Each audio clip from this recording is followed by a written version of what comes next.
Welcome to the latest update program. The topic of discussion is Closing Ceremony of Soul of Steel 2023. Recently, Closing Ceremony of Soul of Steel, a beacon for human unity through spirit of adventure, was organized in Ghamsali, Uttarakhand. Aim of the event was to achieve the initiative of Vibrant Village launched by central government, which focuses on arresting migration from border areas by unlocking the tourism potential and create income sources for the locals. Now, information about Soul of Steel event.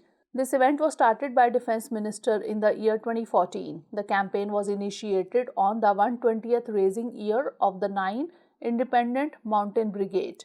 The event is supported by Indian Army and CLAW, that is Conquer Land, Air and Water.